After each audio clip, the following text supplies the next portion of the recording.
You're not as free as you think you are. The truth is, most of what you believe about yourself, your potential, and your limitations are elaborate lies constructed by society, reinforced by those closest to you, and maintained by your own fear of discovering who you might be without them. These comfortable falsehoods have become your identity. They've defined your career choices, your relationships, your goals, and your self-worth. And the most dangerous part, you've mistaken these chains for safety. You've confused your prison for protection. The most dangerous prison is the one you cannot see, the one whose bars are fashioned from your own thoughts, the one whose walls are built by your own hands, yet you remain unaware of their existence. You walked in here today believing you were free, but I challenge that assumption. I challenge the very notion that physical freedom equates to true liberty. Because while your body moves without restraint, your mind may be serving a life sentence. Have you ever wondered why some people with everything still feel empty, while others with almost nothing radiate fulfillment? Why certain individuals with modest talents achieve extraordinary success, while brilliant minds sometimes languish in mediocrity? The difference isn't opportunity, resources, or even talent. The difference is mental freedom. Look at your life right now. The job you have, the relationships you maintain, the home you live in, the goals you pursue. How many of these choices were truly yours? How many were dictated by invisible expectations, unexamined fears, or beliefs implanted in your mind by others? Most people never ask these questions. They live their entire lives following scripts they never wrote. When I speak of a mental prison, I'm talking about the elaborate system of limiting beliefs, outdated programming, and false identities that restrict your potential. These constraints weren't necessarily placed upon you with malicious intent. Many were installed by well-meaning parents, teachers, religious leaders, and cultural norms intended to protect you. Yet they now serve as the very bars that confine you. Your mental prison might manifest as the relentless inner critic that tells you you're not good enough. It might be the persistent fear that whispers don't take risks. It could be the cultural programming that insists success looks a specific way.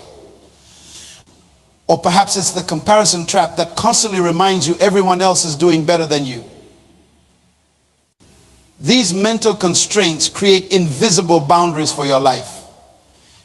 They determine how much success you allow yourself to achieve, how much love you permit yourself to receive, how much joy you feel entitled to experience.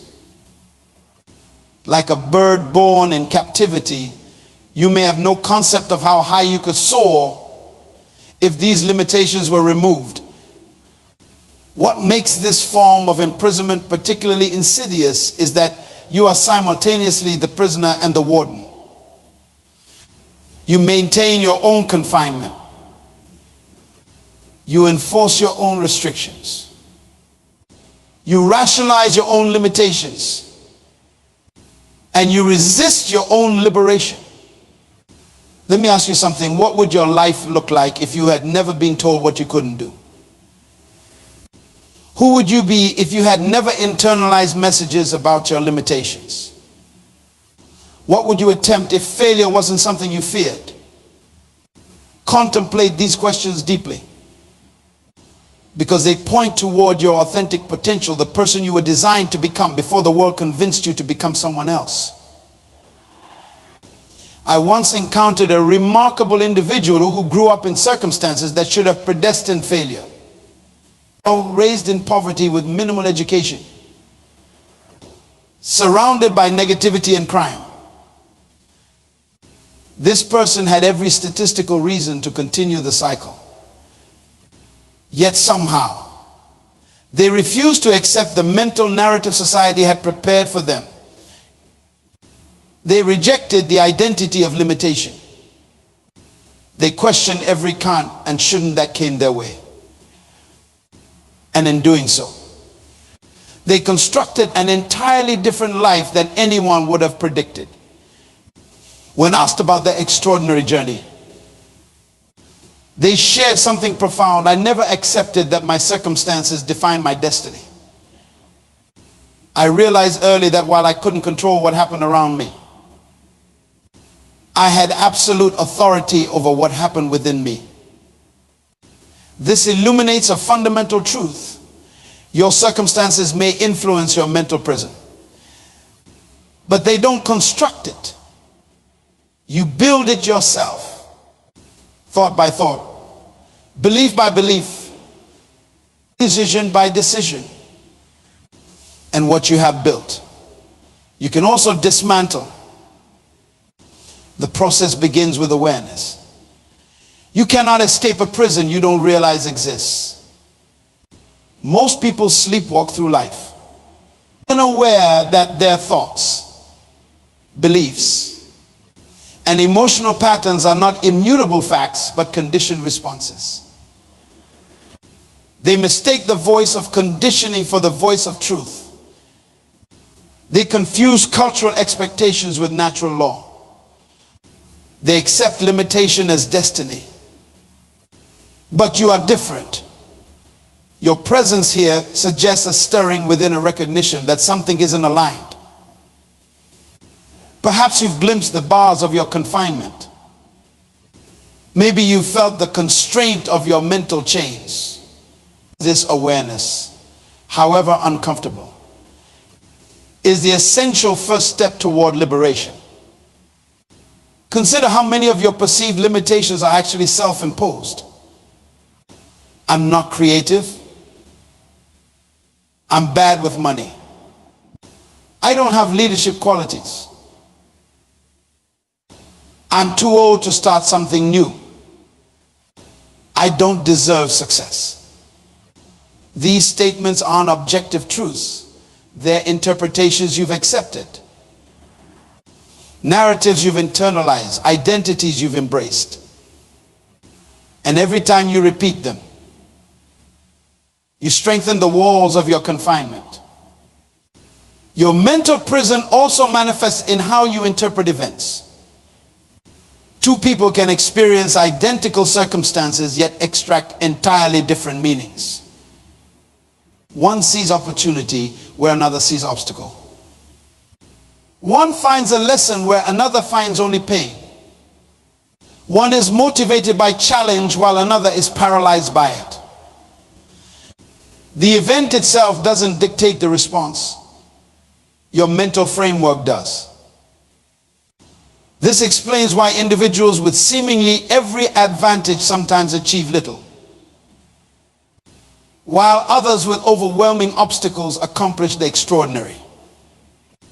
It's not their external reality that determines their outcome, but their internal interpretation of that reality. Freedom begins when you realize you have the power to choose your interpretation. Let me tell you about the concept of pattern recognition. Your brain is constantly scanning your environment for information that confirms what you already believe. If you believe you're unlucky, you'll notice every instance of bad luck while overlooking moments of fortune. If you believe people can't be trusted, you'll catalog every betrayal while dismissing acts of loyalty.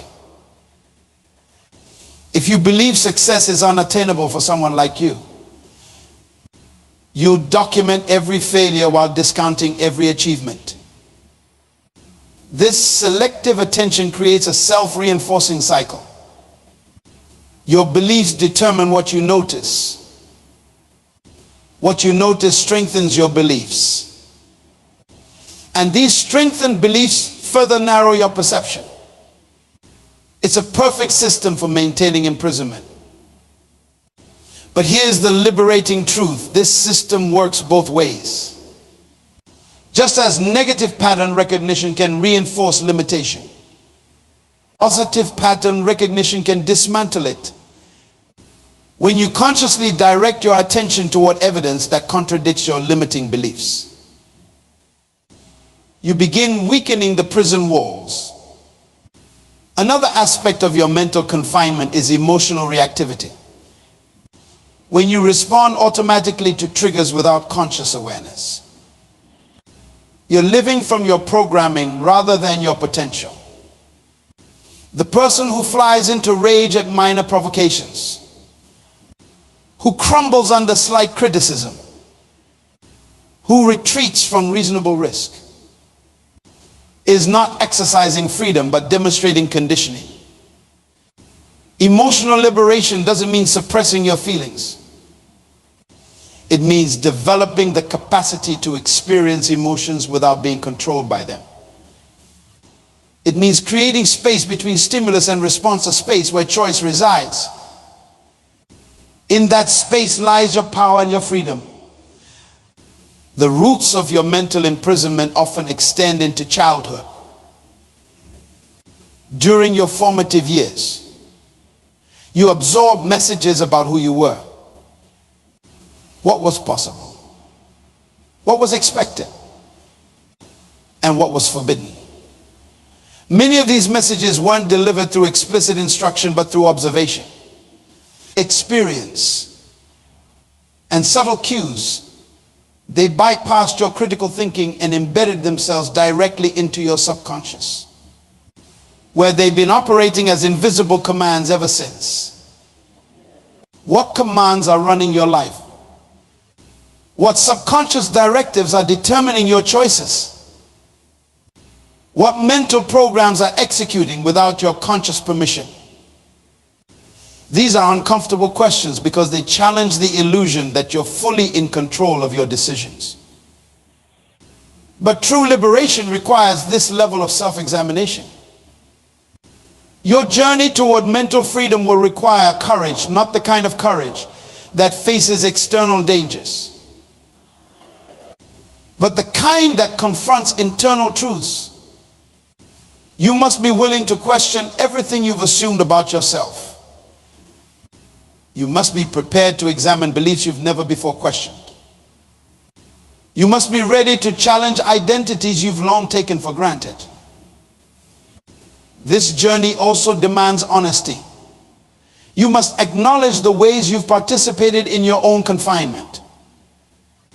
You must recognize how you've rejected opportunities for growth because they threatened your familiar limitations. You must admit how you've sometimes chosen the comfort of your prison over the uncertainty of freedom. The first wall we must break is the wall of awareness. Until now, you've lived with these limiting beliefs so long that they've become invisible to you. They no longer register as beliefs at all. They feel like facts, like reality itself. This is just how life is. This is just who I am. These statements masquerade as simple truths when they're actually profound limitations. Every mental prison has a foundation core beliefs installed early in your development that support the entire structure. These foundational beliefs typically revolve around four key areas: your worth, your capability, your belonging, and your security. When these foundations are distorted, everything built upon them becomes unstable.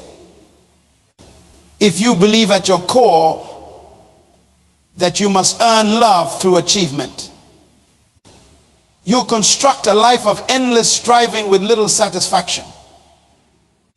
If you believe deep down that you're fundamentally flawed, you'll create relationships that confirm this belief. If you're convinced that security comes from control, You'll build rigid systems that ultimately crush your spirit. These distorted foundations weren't your choice. They were laid before you had the capacity to question them. Consider how these early installations manifest in your daily life. The perfectionism that prevents you from starting new ventures.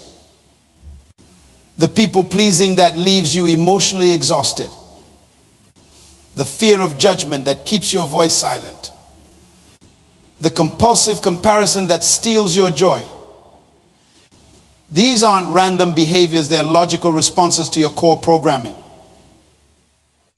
What makes these beliefs particularly difficult to identify is that they've been normalized by your environment. When everyone around you shares similar limitations, those limitations appear natural. When your family, community, or culture reinforces certain mental constraints, questioning them feels like questioning reality itself. But here's a truth that will begin to crack the first wall. What you call reality is actually interpretation. What you experience as the way things are is actually the way you've been conditioned to see things. This distinction changes everything. The mind operates much like a search engine. It finds what it's programmed to look for. If your mental search parameters are set to scan for danger, rejection, and confirmation of your inadequacy, that's precisely what you'll find. Regardless of what actually exists around you. Your perceptions aren't neutral recordings of reality. They're highly filtered interpretations shaped by your beliefs. This filtering happens automatically, below the threshold of conscious awareness. It's why two people can witness the same event and walk away with entirely different experiences. It's why one person sees opportunity where another sees only risk. It's why some individuals maintain optimism through hardship while others surrender to despair in favorable circumstances. Understanding this mechanism is crucial because it reveals that your perspective isn't fixed.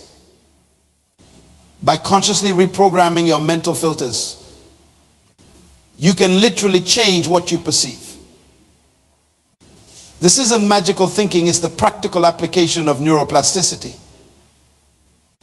Your brain's ability to reorganize itself through new experiences and focused attention. Let me share something powerful. The most restrictive beliefs in your mental prison are often the ones disguised as protection. Don't aim too high or you'll be disappointed. Don't trust too easily or you'll be betrayed. Don't stand out or you'll be rejected.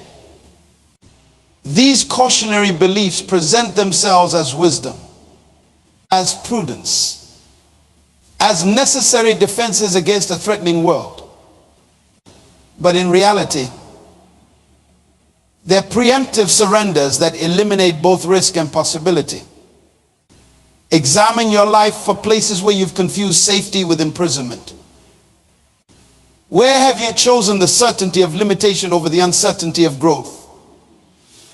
Where have you settled for the known pain of constraint rather than risking the unknown potential of freedom? These questions will illuminate the protective walls you've built around yourself, walls that were once necessary but now only restrict your expansion. Another critical aspect of breaking the first wall involves recognizing the difference between your conditioned self and your authentic self. Your conditioned self is the identity constructed from external expectations, social approval, and adaptive behaviors. Your authentic self is the expression of your intrinsic nature, values, and potential. Most people spend their lives developing their conditioned self while their authentic self remains buried and unexpressed. The tragedy of this arrangement is that no amount of success, achievement, or validation will satisfy when it's your conditioned self receiving it. You can accumulate wealth, status, and recognition. yet still feel fundamentally empty because these rewards aren't reaching the authentic self that craves expression. This explains why individuals who seemingly have it all often experience profound dissatisfaction. They've built impressive lives for identities that aren't truly theirs. Breaking through this first wall requires radical honesty about which parts of your life reflect genuine choice and which parts reflect conditioning. What do you value because you truly value it? And what do you value because you were taught to value it? What do you pursue because it resonates with your authentic nature? And what do you pursue because it promises external validation?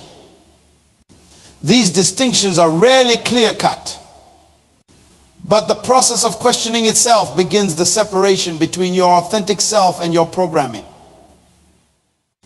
As this separation occurs, you may experience resistance, both internal and external. Internally, you'll face the discomfort of uncertainty as familiar identities and beliefs are questioned. Externally, you may encounter pushback from others who are invested in your continued conformity to their expectations. Both forms of resistance are actually positive signs that real change is occurring. Remember this: everyone who has ever achieved true mental freedom has endured this discomfort. Everyone who has broken free from limiting beliefs has weathered this resistance. The temporary discomfort of questioning your mental prison is nothing compared to the permanent pain of living within it. The liberation begins with a simple but profound shift, moving from unconscious reaction to conscious response. When you pause before automatically accepting a limiting thought, you create space for new possibilities. When you question habitual emotional reactions, you interrupt patterns that have operated unchallenged for years. These small acts of mental rebellion are the first cracks in the prison wall. Freedom isn't a destination, it's a practice. It's a moment-by-moment choice to live from possibility rather than limitation. The journey toward mental liberation follows a clear progression that transforms awareness into action and insight into freedom. Once you've identified the walls of your mental prison, the real work begins. This isn't about positive thinking or affirmations that temporarily mask underlying beliefs. This is about systematic deconstruction of the prison you've inhabited and reconstruction of a mental landscape that empowers rather than constrains. The first essential practice is belief examination. Every limiting belief must be brought into the light of conscious awareness and subjected to rigorous questioning.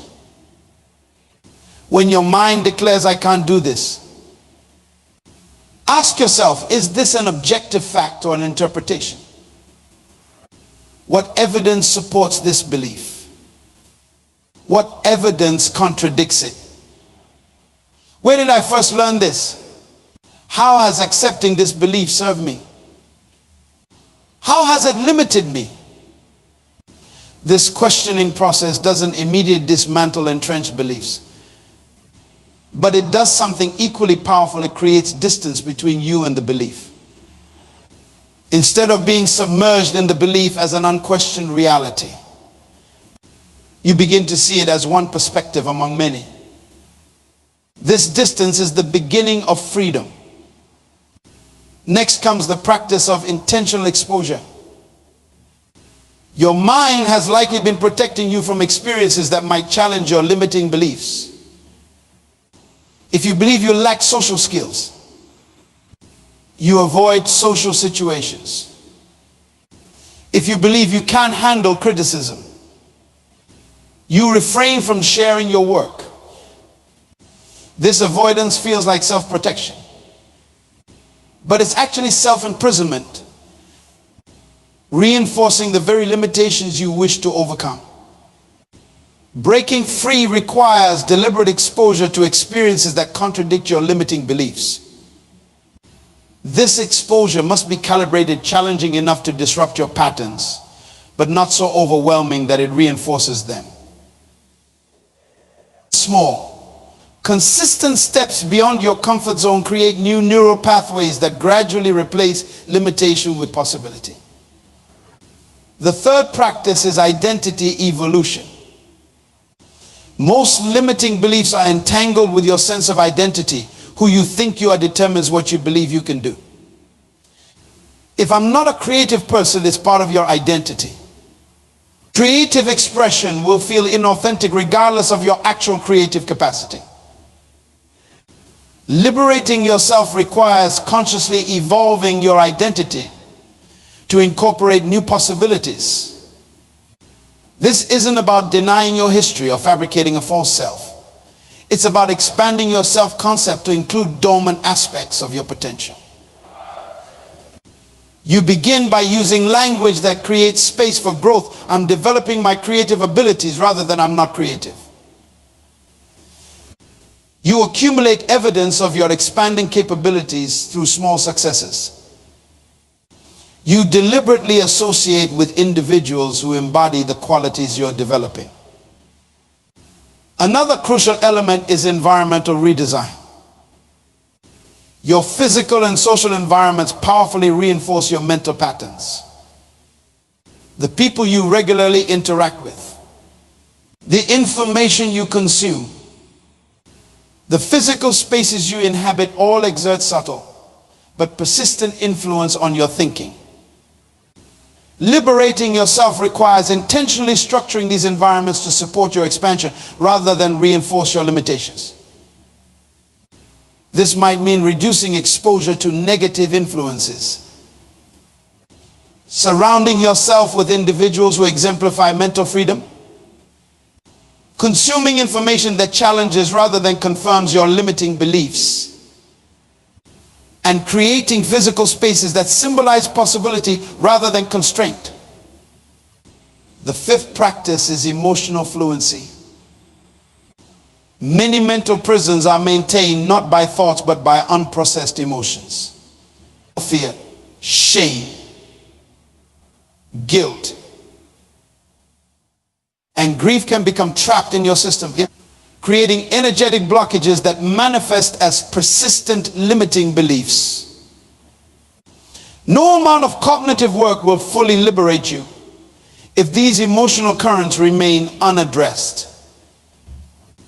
Developing emotional fluency means learning to identify, express, and release these emotions without being controlled by them.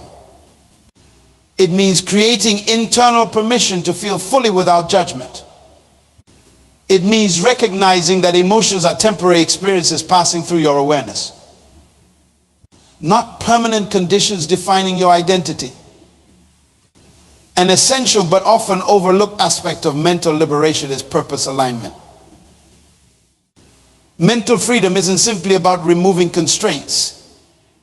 It's about directing your liberated energy toward meaningful expression. Without this alignment, freedom can become aimless or self-indulgent. Ask yourself, what does my freedom serve? What contribution does my liberation make possible? How does my personal expansion support something greater than myself?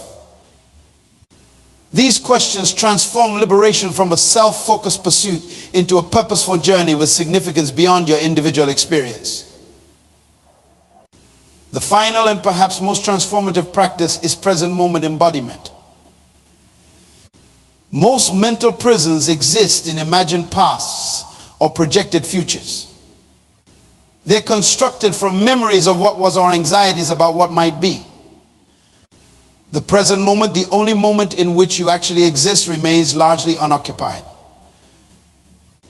True freedom requires returning to this present reality, where your authentic power resides. It means fully inhabiting your immediate experience without the distortion of past conditioning or future concern. This presence isn't a passive state, but an active engagement with what is real.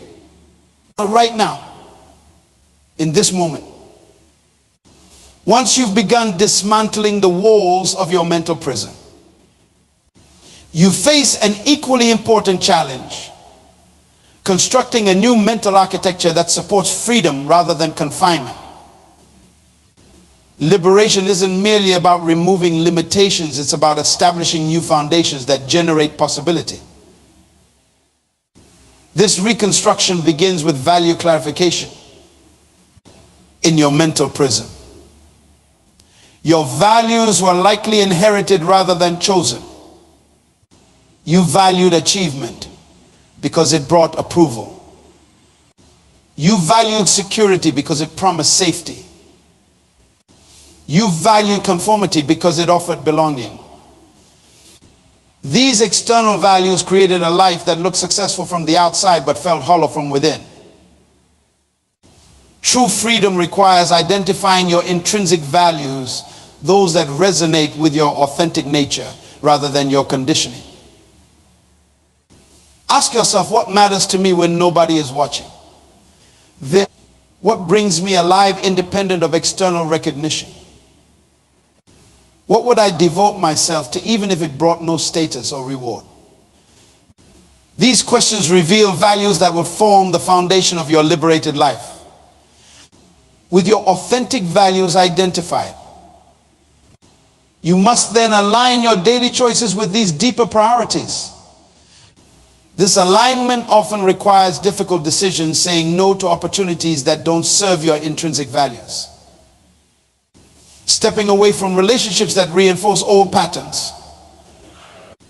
Redirecting resources from externally impressive pursuits to internally fulfilling ones. The next element in rebuilding your mental kingdom is establishing sovereignty over your attention. In your mental prison, your attention was constantly hijacked by worries about the future, ruminations about the past, concerns about others' opinions, and endless comparisons to external standards. This scattered attention left you perpetually distracted from your own experience. Reclaiming sovereignty means consciously directing your attention toward what serves your expansion. It means developing the mental discipline to focus on what you can control rather than what you cannot. It means curating your information environment to support clarity rather than create confusion. It means practicing the art of sustained concentration in a world designed to fragment your focus. Another crucial aspect of your new mental architecture is the cultivation of self-trust. Your mental prison was maintained by the belief that you couldn't trust your own perceptions, emotions, desires, or judgments. This lack of self-trust led you to constantly seek external validation and guidance, even for matters where your internal wisdom was sufficient. Building self-trust requires honoring your experience as valid.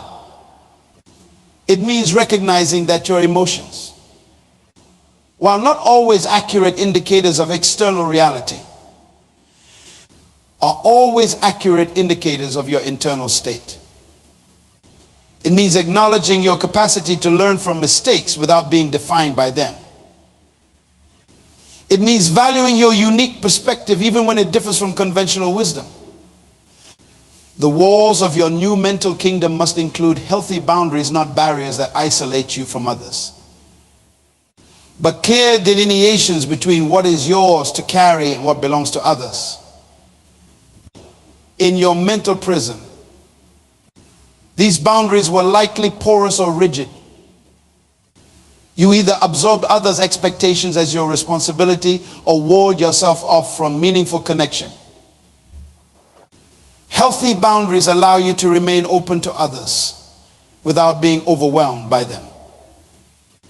They enable you to care deeply without taking on what isn't yours to solve.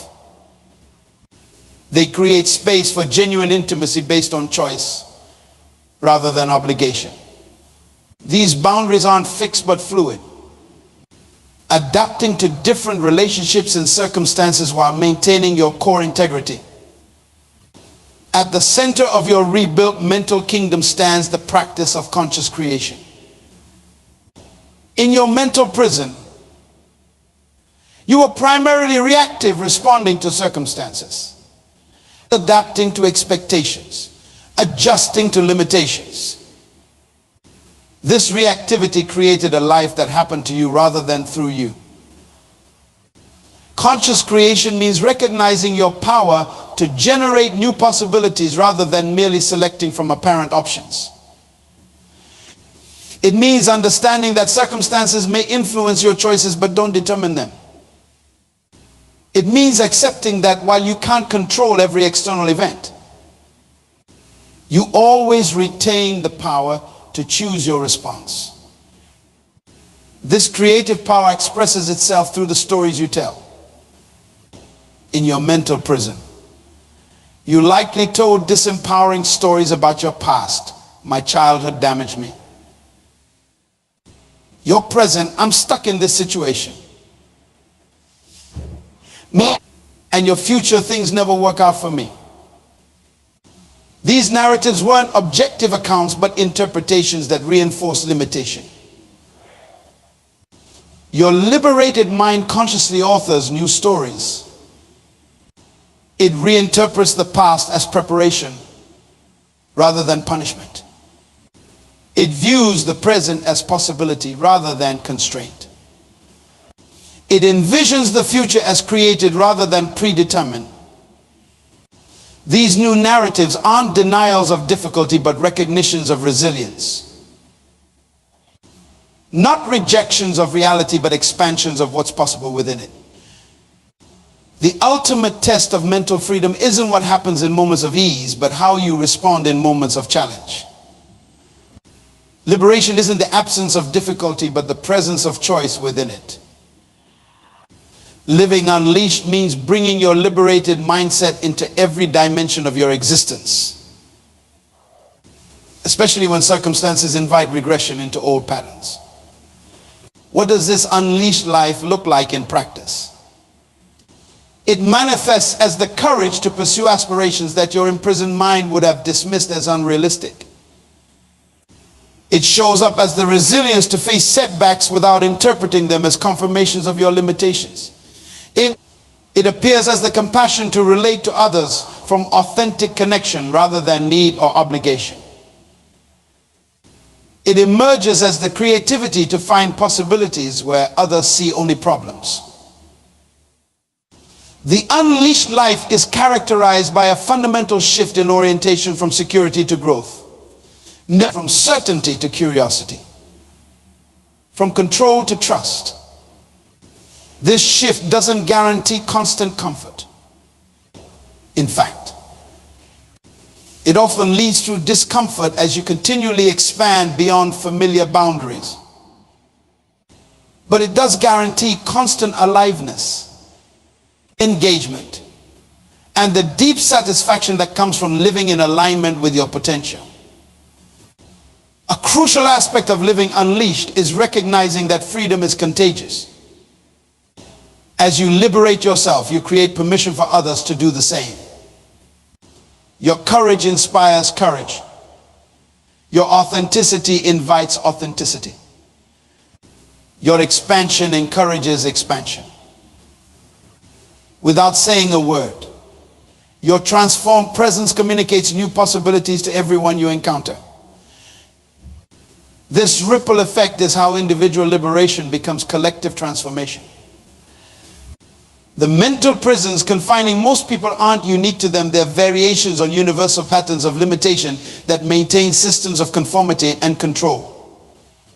When you break free from these patterns, you don't just change your life, you contribute to changing the conditions that constrain human potential.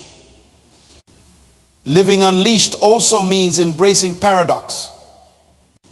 You accept full responsibility for your choices while recognizing the influences that shape them.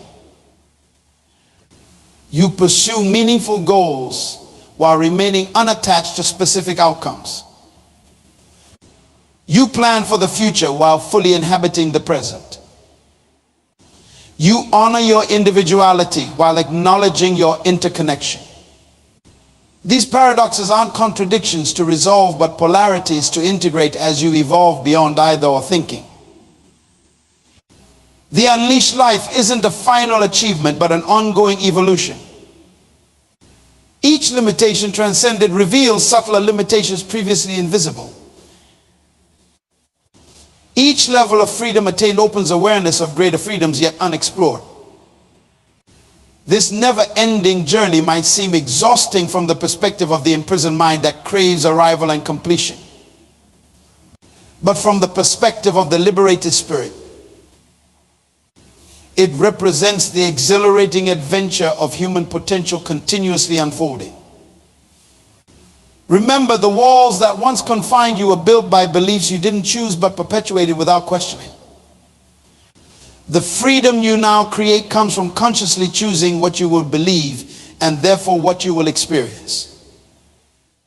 This power to choose moment by moment, thought by thought, belief by belief is the essence of living unleashed. Your liberated life will inspire some and threaten others. Not everyone will celebrate your expansion. Some will prefer you safely contained within their expectations. Stand firm in your freedom while extending compassion to those still imprisoned by their own limiting beliefs. Your steadfastness doesn't require their approval or understanding. The world desperately needs individuals who have escaped their mental prisons, people who demonstrate what's possible when human potential is unleashed. As you live from this liberated consciousness, you become a walking invitation to freedom that silently asks everyone you encounter, what walls still confine your greatness? What would your life become if you too escaped your mental prison?